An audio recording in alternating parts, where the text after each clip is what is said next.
Bueno, buenos días a todos. Damos gracias a Dios por todos los que están presentes aquí en casa y aquellos que se han conectado esta mañana para poder estudiar la palabra de Dios, para poder avanzar en este tema que estamos estudiando de mi experiencia con Dios. Y vemos aquí en esta mañana, nos toca ver un tema que es súper importante en nuestra experiencia con Dios. Y el tema es que Dios quiere que le amen a Él sobre todas las cosas. Dios quiere que le amen a Él sobre todas las cosas. Dios quiere buscar una relación de amor con nosotros. Y tenemos que ponerle como prioridad al Señor. Nuestro texto, nuestro versículo en esta mañana es Mateo 22, 37 y 38. Mateo 22, 37 y 38 dice: Jesús le dijo: amarás al Señor tu Dios con todo tu corazón y con toda tu alma y con toda tu mente. Este es el primero y grande mandamiento. Dios quiere que le amemos con todo nuestro ser. Con todo nuestro ser. Cuando dice que debemos amarle a Dios con todo el corazón, se está refiriendo a que la dirección de nuestras vidas tienen que ir en la dirección de Dios. El corazón, digamos así, es el timón, es el que marca la dirección de nuestras vidas. O sea, lo que tú haces, lo que tú hablas, ¿sale de dónde? Del corazón. Porque el corazón es el que dirige tu vida, el que dirige tu ser. Digamos así, es el eje, ¿no? El eje. Por eso la Biblia nos exhorta y nos dice: sobre toda cosa guardada, guarda tu corazón, porque de él mana la vida. Dice el Señor Jesús que de la abundancia del corazón habla la boca. Entonces, Dios quiere que le amemos de todo corazón, pero también dice que tenemos que amarle con toda el alma. Y el alma tiene que ver con nuestro intelecto, nuestras emociones o deseos y nuestra voluntad o las decisiones. Entonces, nuestros pensamientos tienen que estar enfocados en Él para amarle a Él, ¿no es cierto? Nuestros deseos tienen que ser los deseos de Dios para que le amemos con nuestras emociones, y nuestra voluntad, nuestras decisiones tienen que ser de acuerdo a la voluntad de Dios. Es decir, ¿qué es amar a Dios? Amar a Dios es ponerle primero a Dios. Si no le ponemos primero a Dios, no le estamos amando a Dios. Y tenemos una promesa en la Biblia para aquellos que le ponemos primero a Dios, ¿no es cierto? Dice en Mateo 6:33, buscad primeramente el reino de Dios y su justicia, y todas las demás cosas serán añadidas. Cuando le ponemos primero a Dios, todas las demás cosas, como yo sé decir, pan, techo y empleo, se encarrilan. Cuando ponemos primero a Dios, Dios se encarga de nosotros, se encarga de nuestras necesidades. Y a veces nosotros ponemos en primero nuestras necesidades y después a Dios. Entonces, como saben decir en inglés, ponemos la carreta delante de los caballos. al revés, ¿no es cierto? En el libro de Santiago, capítulo 4, el versículo 8, nos dice, acercaos pues a Dios y Él se acercará a vosotros.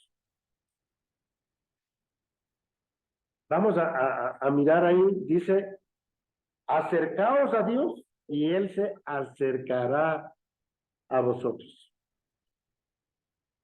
Entonces, es súper importante que nosotros podamos ponerle a Dios primero. Fíjese en la consecuencia de ponerle a Dios primero. ¿Qué nos dice Santiago 4:8? ¿Cuál sería la consecuencia de ponerle a Dios primero o de acercarnos a Dios? Acercaos a Dios y Él se acercará a vosotros, pecadores, limpiad las manos y vosotros, los de doble ánimo, purificad vuestros corazones. ¿Qué es lo que sucede cuando nos acercamos a Dios? ¿Qué quiere decir que Él se acerca a nosotros?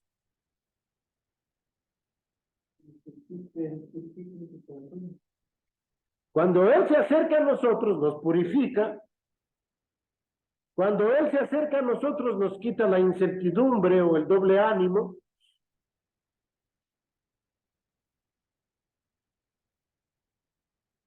Cuando Él se acerca a nosotros, se preocupa por nuestras necesidades, como ya leímos en Mateo 6:33,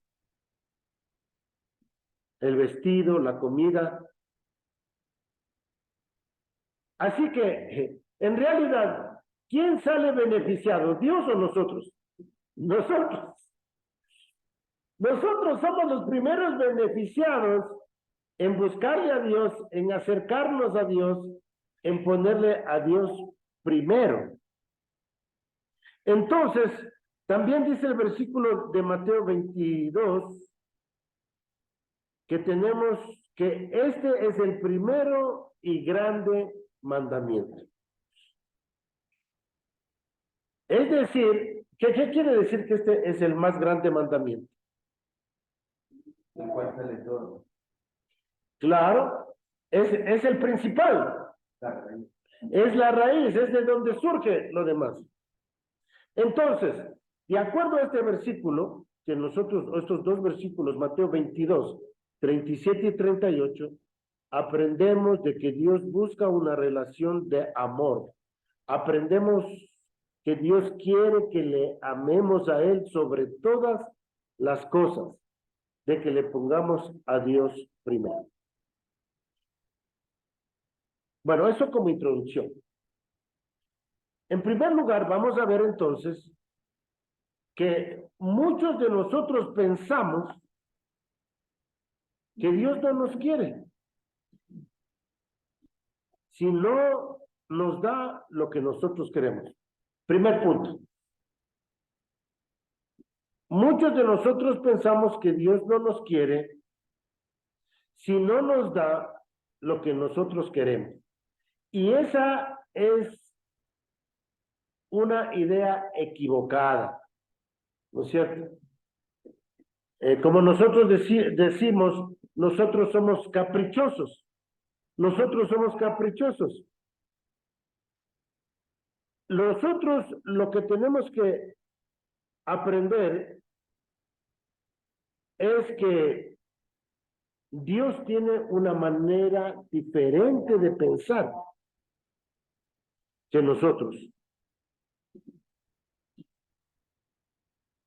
Muchas veces nosotros nos formamos expectativas equivocadas.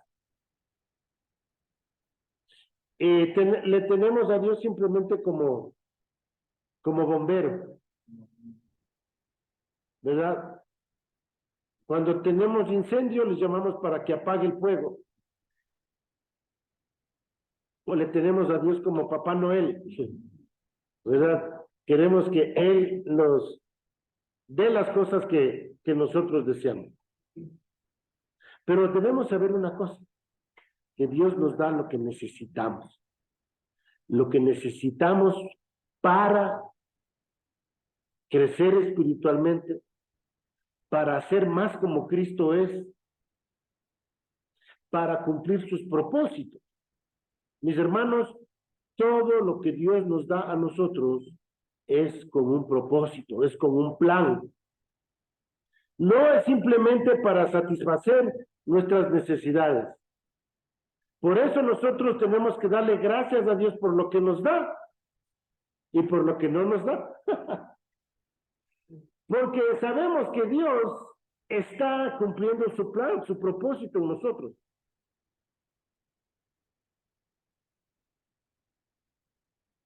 Entonces, mis hermanos, nosotros en primer lugar tenemos que aprender a pensar de la manera que Dios piensa.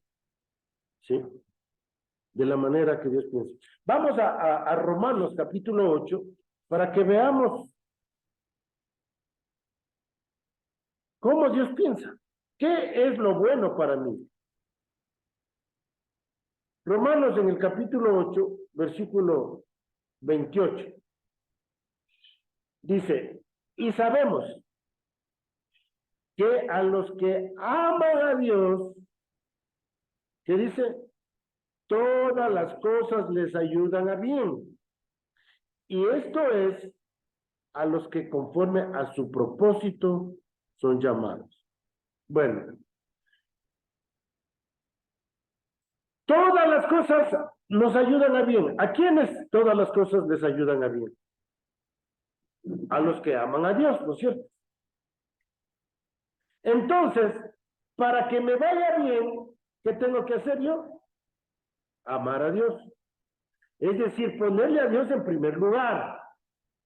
Recuerden que amar a Dios es ponerle a Dios en primer lugar. Y todas las cosas nos van a ayudar a bien. Pero fíjense, dice ahí, conforme a los que conforme a su propósito son llamados. Recuerden, mis hermanos, de que Dios tiene un propósito para nosotros. Ahora, ¿cuál es ese propósito? Nos dice en el versículo 29 de Romanos 8. El propósito dice aquí, porque a los que antes conoció, también los predestinó para que fuesen hechos conforme a la imagen de su Hijo. ¿Cuál es el propósito de Dios? Hacernos conforme a la imagen de su Hijo. Es decir, que cada uno de nosotros seamos conformados a la imagen de Cristo. Ese es el propósito de Dios.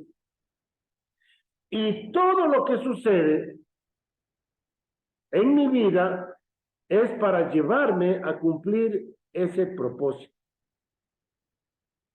Entonces, ¿qué quiere decir que todas las cosas me ayudan a bien?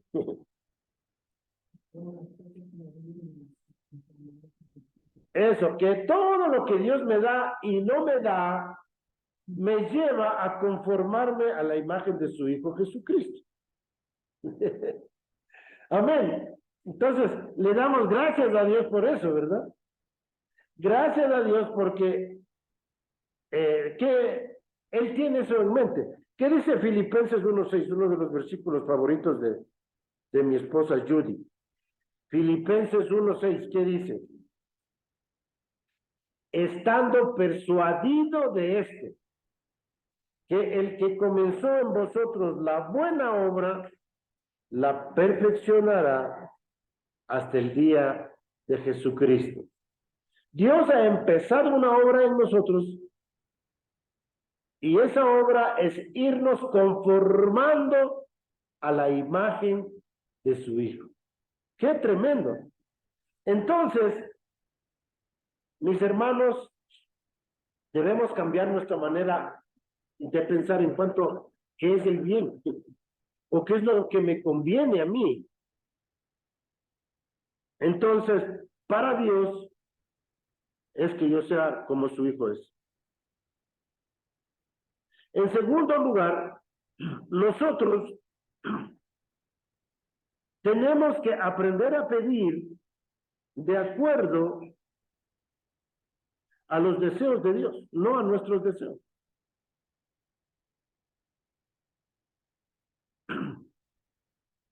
En el libro de Santiago, nuevamente, nos dice de que nosotros pedimos para gastar en nuestros deleites, no necesariamente para que nosotros hagamos la voluntad de Dios.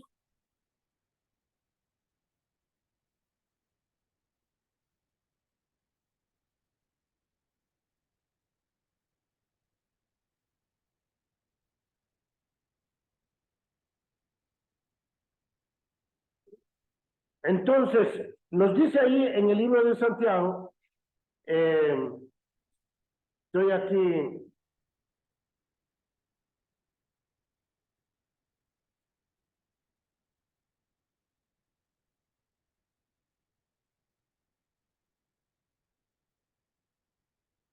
dice aquí, voy a leerles aquí en el Santiago capítulo 1,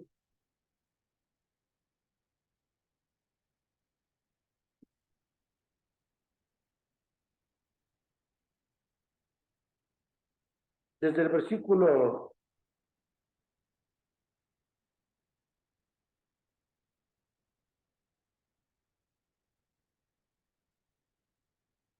12 les voy a leer aquí. Santiago 1:12 dice, bienaventurado el varón que soporta la tentación, porque cuando haya resistido la prueba, recibirá la corona de vida que Dios ha prometido a los que le aman. Cuando alguno es tentado, no diga que es tentado por parte de Dios, porque él no puede ser tentado por el mal, ni él tienta a nadie.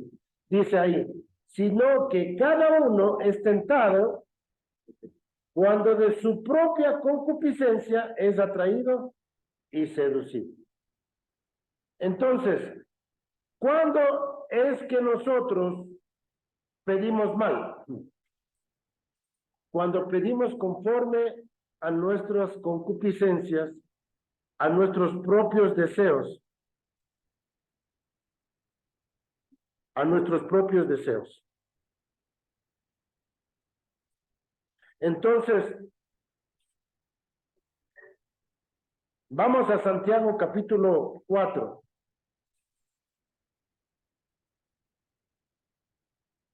Versículo 2 y 3 dice, codiciáis y no tenéis, matáis y ardéis de envidia,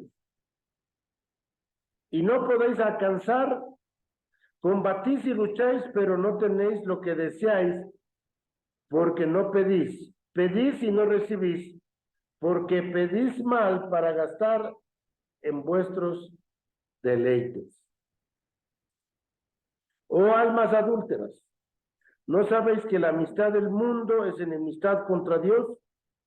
Cualquiera, pues, que quiera ser amigo del mundo, se constituye en enemigo de Dios. Entonces, aquí vemos que nosotros tendemos a pedir las cosas conforme a nuestros propios deseos, conforme a nuestras propias concupiscencias, conforme a lo que el mundo quiere. Cuando nosotros pedimos como el mundo pide, fíjese en el versículo 4 cómo nos considera Dios. Santiago 4:4 dice, oh almas adúlteras, ¿no sabéis que la amistad del mundo es enemistad contra Dios? Cualquiera, pues, que quiera ser amigo del mundo se constituye en enemigo de Dios. ¿Cómo nos considera a nosotros Dios cuando pedimos como el mundo pide? Enemigos adúlteros.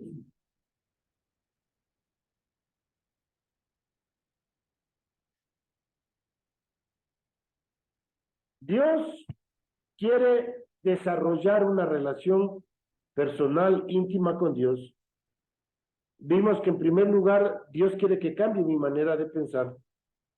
Segundo, Dios quiere que yo cambie mi manera de pedir.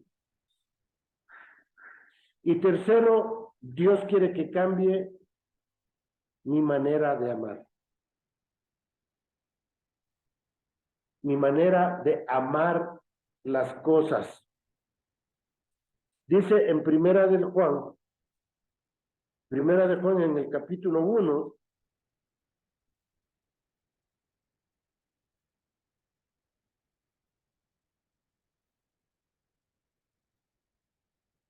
Es en el capítulo 1, cuando dice que cualquiera que el amor del Padre no está en él. Si alguno ama al mundo, el amor del Padre no está en él.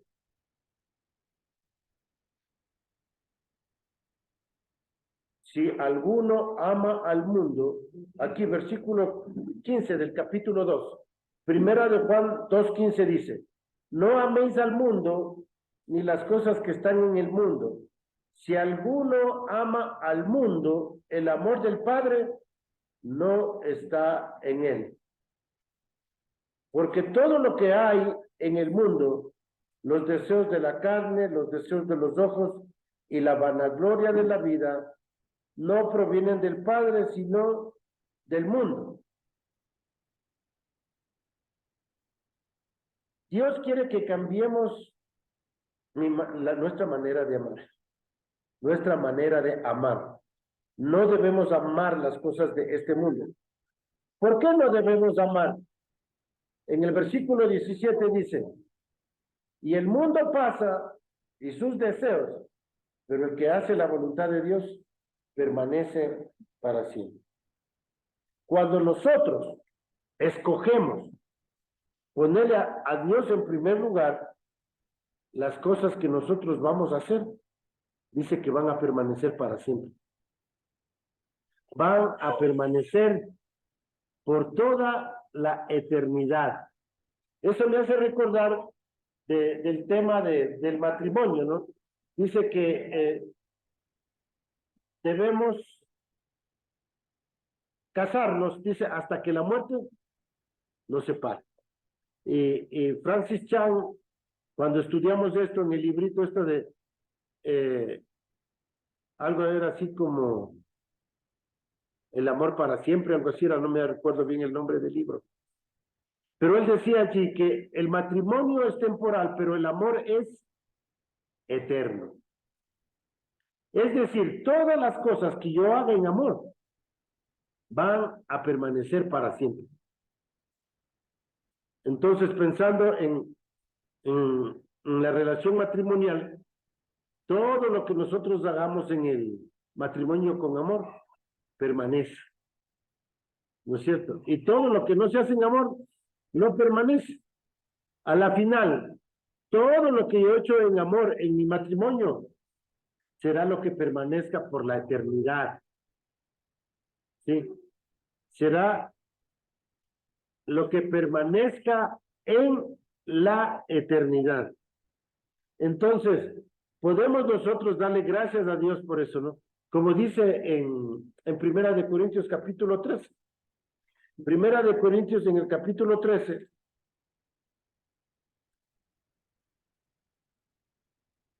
Nos dice allí,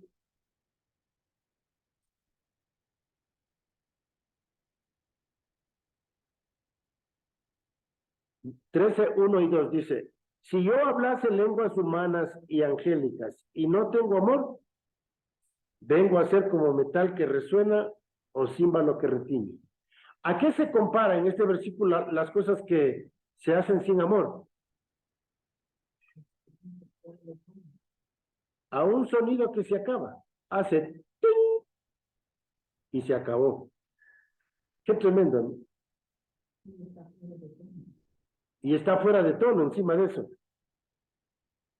Dice, vengo a ser como metal que resuena o címbalo que retiñe.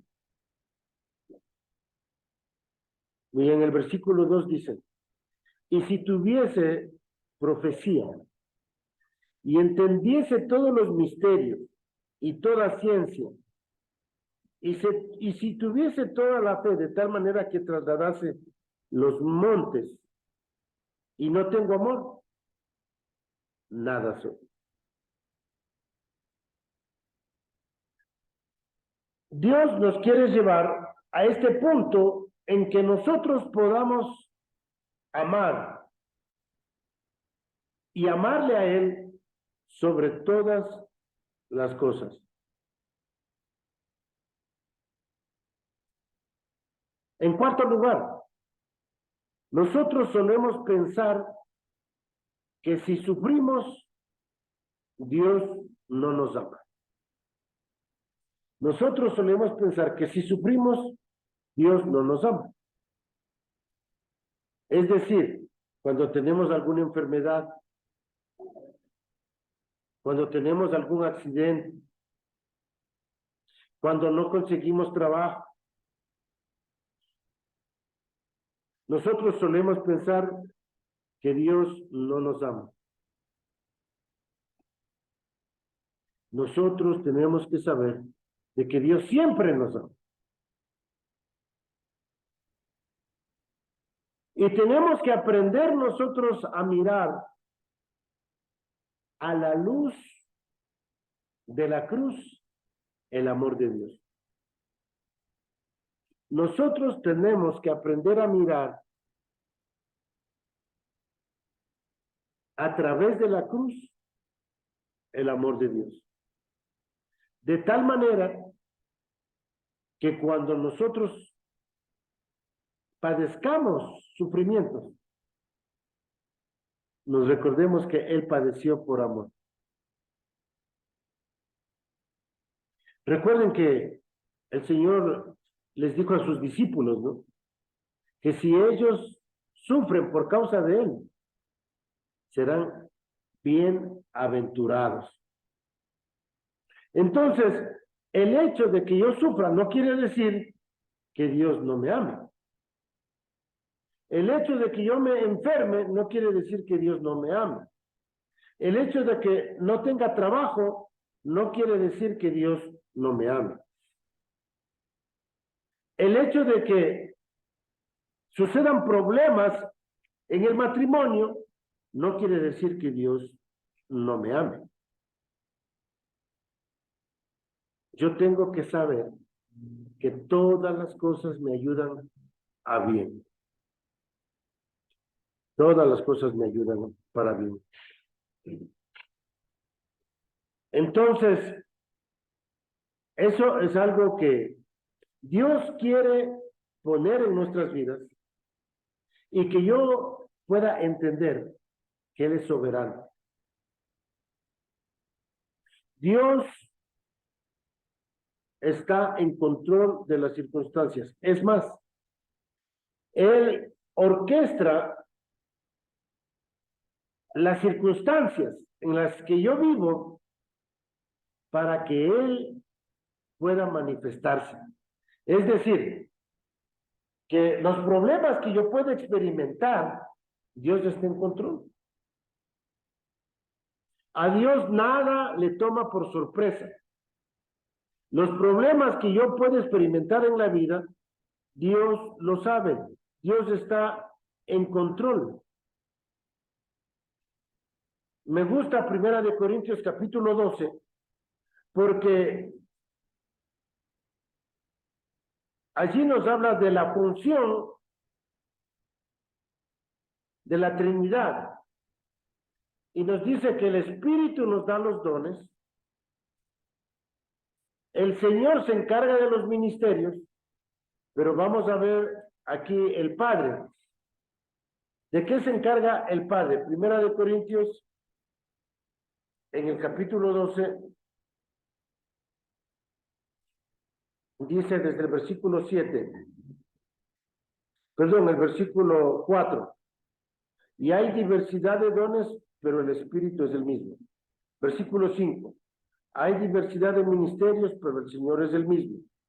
Y versículo 6 dice, y hay diversidad de operaciones, pero Dios que hace todas las cosas en todos es el mismo. Dios se encarga de las operaciones. Es decir, de que Dios se encarga de crear las circunstancias para que se puedan cumplir sus propósitos.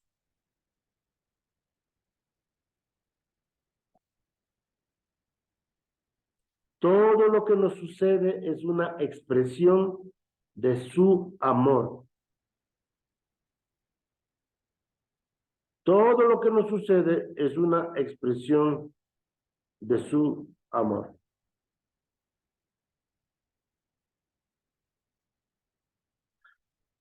Así que, mis hermanos, en primer lugar, les dije que tenemos que aprender a pensar como Dios piensa. En segundo lugar, vamos a aprender a ver el amor de Dios a través de la cruz.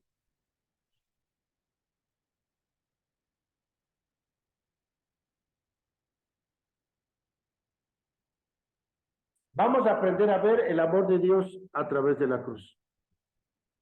En el libro de mi experiencia con Dios, nos cuenta de que la hija del autor, que escribe el libro, tuvo cáncer.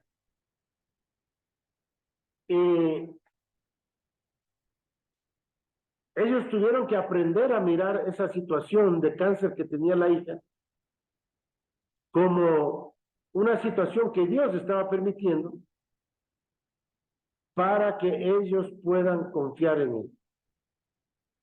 Y él dice así, ¿no? Que hasta que yo no aprendí a mirar a mi hija a través de la cruz, a través de su hijo, él no iba a entender el amor de Dios. Pero cuando nosotros entendemos la cruz y entendemos el amor de Dios, podemos nosotros entender el amor de Dios en los sufrimientos que Él nos permite que nosotros tengamos. Lo que sí debemos tener cuidado es en no permitirle a nuestro corazón cuestionar a Dios. Y ese es uno de los problemas que nosotros experimentamos. Muchas veces nosotros cuestionamos a Dios. Y cuando nosotros permitimos a nuestro corazón cuestionar a Dios, entonces vamos a estar confundidos.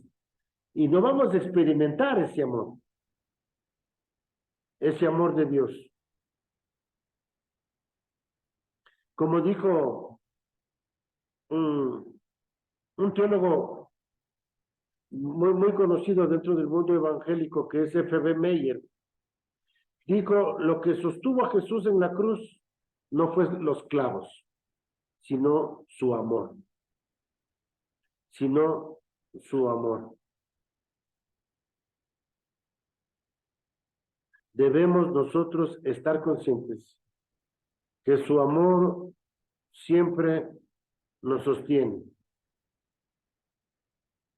Debemos de estar conscientes de que Dios siempre está en control de todas las circunstancias.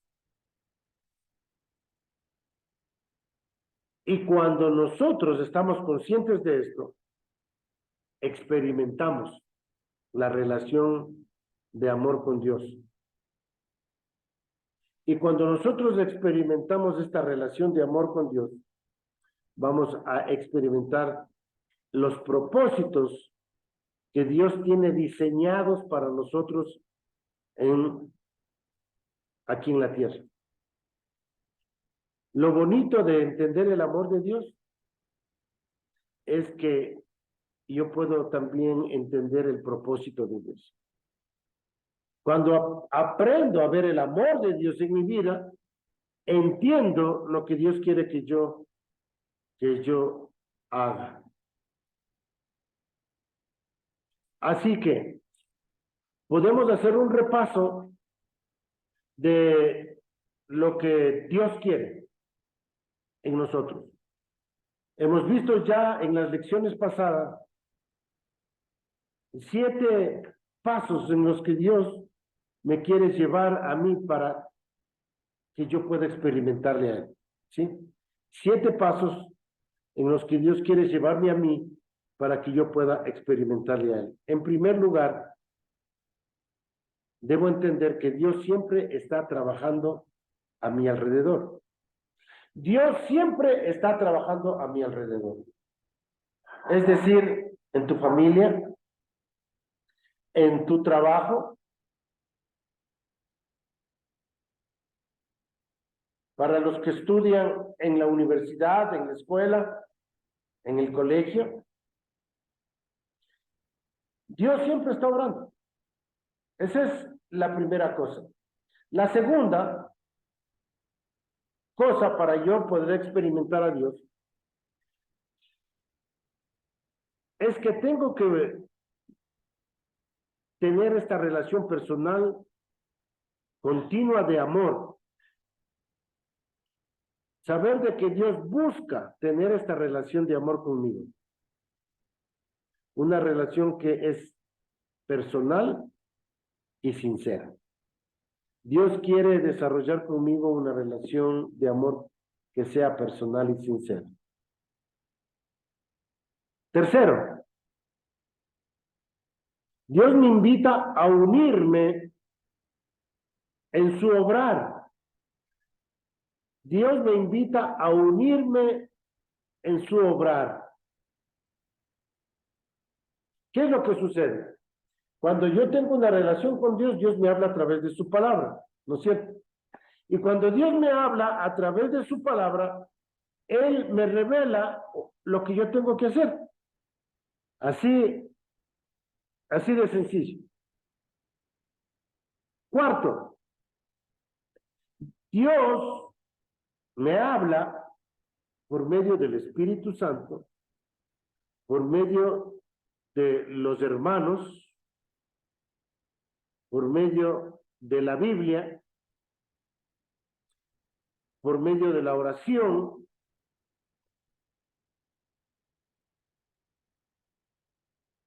y me revela sus propósitos y sus caminos. Entonces, en esta relación de amor, Dios me habla y me lleva a cumplir sus propósitos. Recuerden que Dios siempre nos habla con un propósito. Como yo les sé decir, Dios no quiere darnos simplemente masajes, sino mensajes. Y los mensajes son para que yo actúe, para que yo actúe. Sí, porque muchas veces nos conformamos simplemente con entender algo de lo que Dios dice, ¿no? Pero recuerden que si Dios te habla, es porque Dios quiere que hagas algo. 5.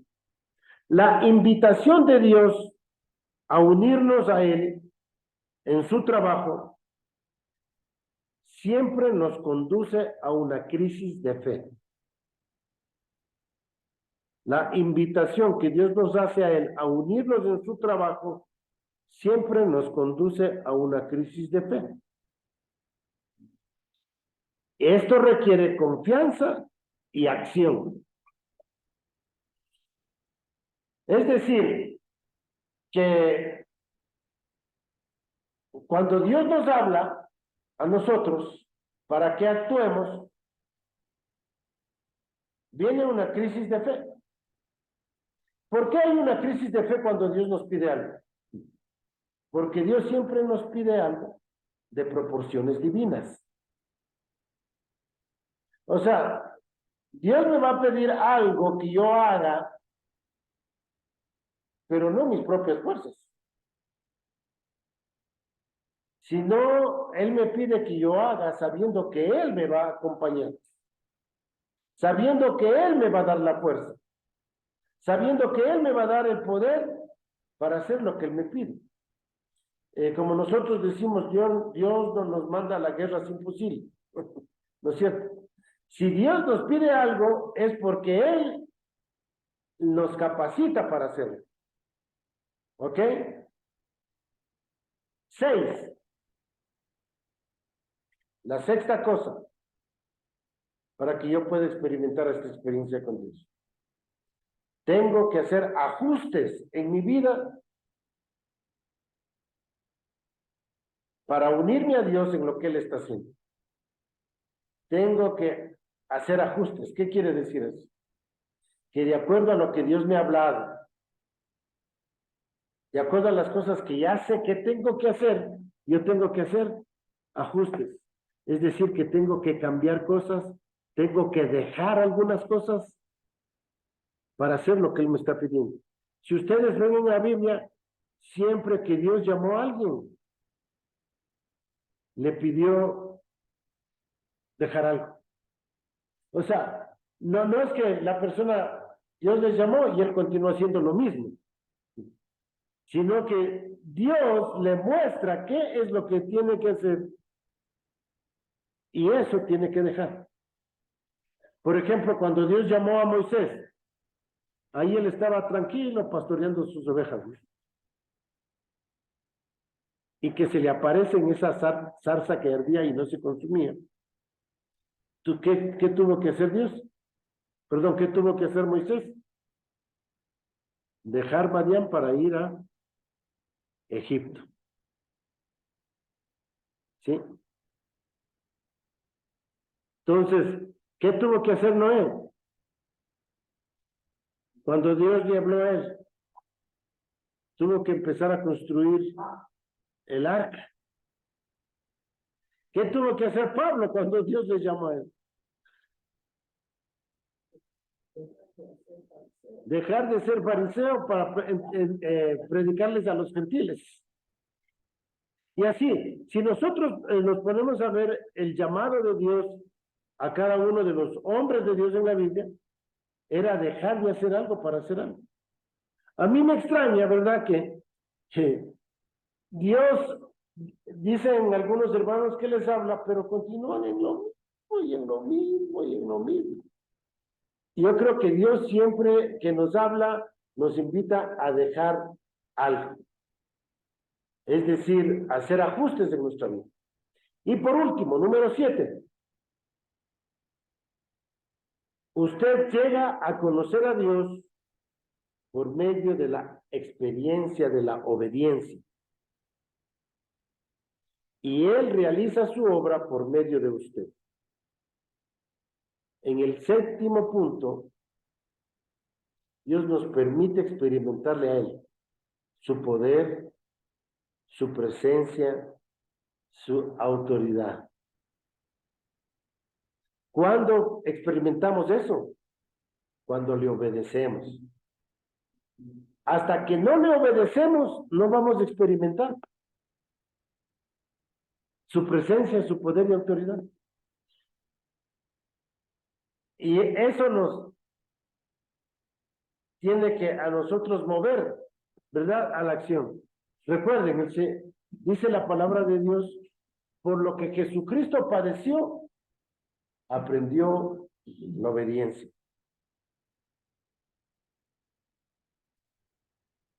Así que mis hermanos, en todo esto,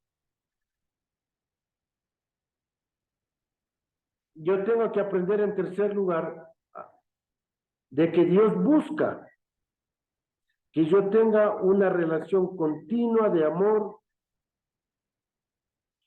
que sea real y personal. En esta relación que Él está buscando,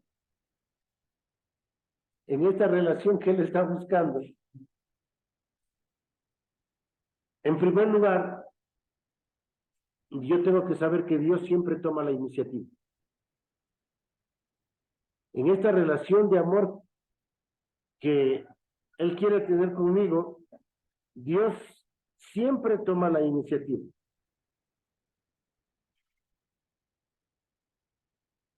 Así como dice en Juan 3:16, ¿no?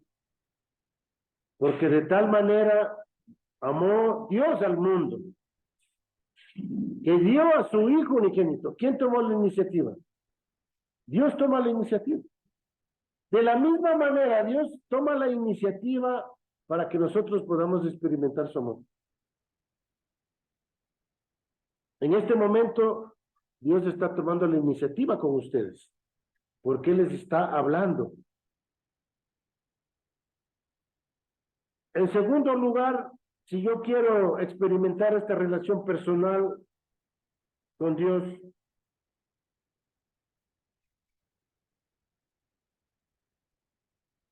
es que yo me doy cuenta que sin Él yo soy egoísta. Sin Él yo voy a seguir con mis propios pensamientos. Sin Él Yo voy a seguir mi propio instinto. Sin él, no voy a tener fuerzas para hacer lo que a él le agrada. Voy a estar separado de él. Mis hermanos, si Dios me quiere llevar a ese punto en mi vida,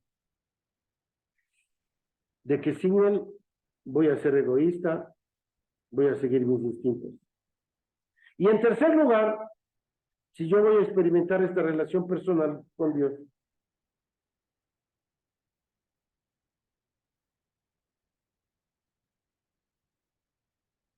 voy a amarle a Dios con todo el corazón, con todo el alma y con toda mi mente. Y con toda mi mente.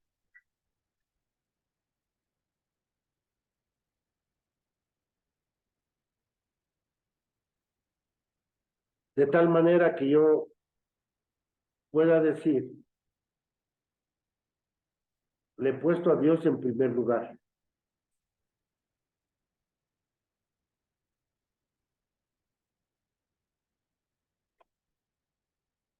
En segundo lugar voy a decir,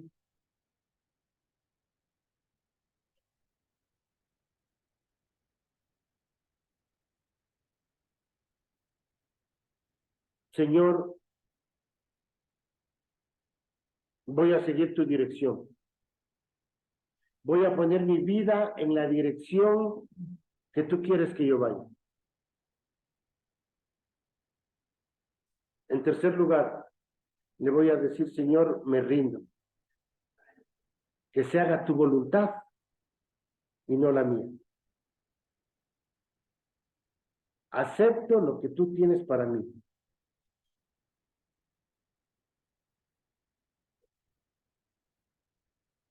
Y de esa manera, yo voy a poder experimentar a Dios en mi espíritu, alma y cuerpo. Como dice ahí en Primera de Tesalonicenses 5:23, y todo vuestro ser, espíritu, alma y cuerpo, sean guardados. A ver, veamos ahí Primera de Tesalonicenses 5:23.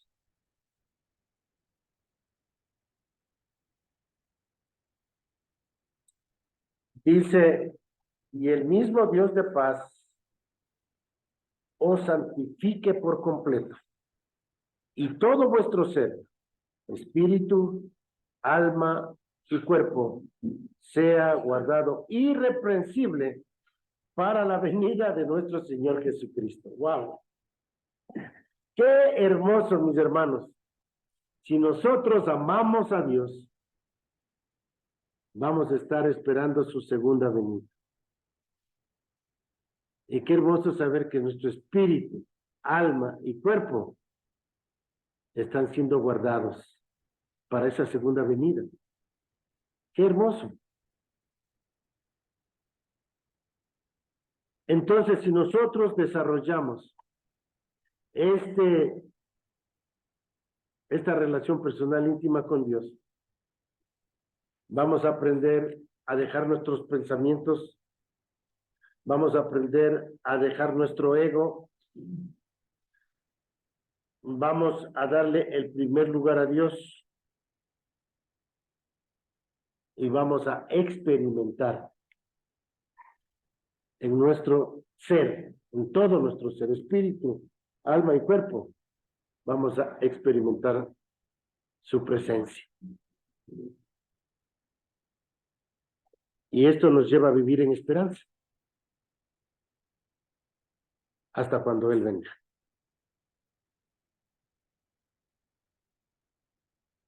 Vamos a orar. Padre, te damos gracias en esta mañana, Señor, porque tú has tomado la iniciativa para amarnos. Gracias, Señor, porque tú has enviado a tu Hijo a morir por nosotros, a resucitar y ascender a los cielos, para que podamos tener una comunión con el Padre una comunión con el Hijo y una comunión con el Espíritu Santo. Señor, gracias por enviar a tu Espíritu para que podamos entenderte, para que podamos ser guiados y así cumplir tus propósitos en nuestras vidas.